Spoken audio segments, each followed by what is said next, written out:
సూర్యాపేట జిల్లా దవాఖానాలో అవుట్సోర్సింగ్ సిబ్బంది విధులు బహిష్కరించారు. 6 నెలలుగా తమకు జీతాలు చెల్లించలేదంటూ ధర్నాకు దిగారు.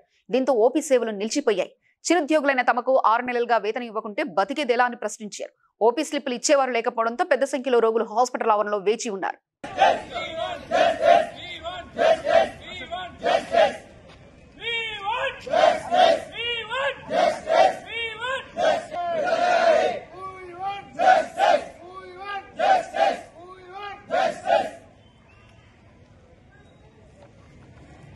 షహనాజ్ అండి, సూర్యాపేట గవర్నమెంట్ జనరల్ హాస్పిటల్లో డిఓగా విధులు నిర్వహిస్తున్నాను. గత 5 నెలలుగా మాకు జీతాలు ఇవ్వడం లేదు. దీని గురించి కలెక్టర్ గారి దగ్గరికి వెళ్లి ప్రస్తావన జరిగింది. కనీసం మా సూపరింటెండెంట్ సార్ కూడా దీని గురించి స్పందించడం లేదు. రూమ్ రెంట్ కానీ, పిల్లల ఫీజులు కానీ, కనీస ఆర్థిక ఇబ్బందులు అనేవి చాలా ఎదుర్కొంటున్నాం. దయచేసి మా విన్నపాలన్నింటినీ తొందరగా అమలు చేయాలని కోరుకుంటున్నాం. మా అధ్యక్షుడు గౌరవనీయులైన అశోక్ గారిని అరెస్ట్ చేయడం జరిగింది. ఆయనను వెంటనే విడుదల చేయాలని మేము కోరుకుంటున్నాం. నా పేరు రామారావు. నేను సూర్యాపేట జిల్లా జనరల్ ఆసుపత్రిలో అవుట్సోర్సింగ్ కాంట్రాక్ట్ పద్ధతిలో పనిచేస్తున్నాను. మాకు 5 నెలల నుంచి వేతనాలు రావట్లేదు.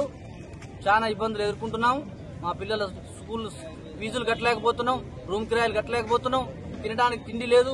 చాలా ఇబ్బందులు ఎదుర్కొంటున్నాం. కాబట్టి అందరూ అధికారులు స్పందించి మాకు తగిన న్యాయం చేయాలని కోరుకుంటున్నాం. మా జిల్లా అధ్యక్షుడిని అడిగేందుకు అరెస్టు చేశారు. అతన్ని అర్జెంటుగా విడుదల చేయాలని కోరుకుంటున్నాం.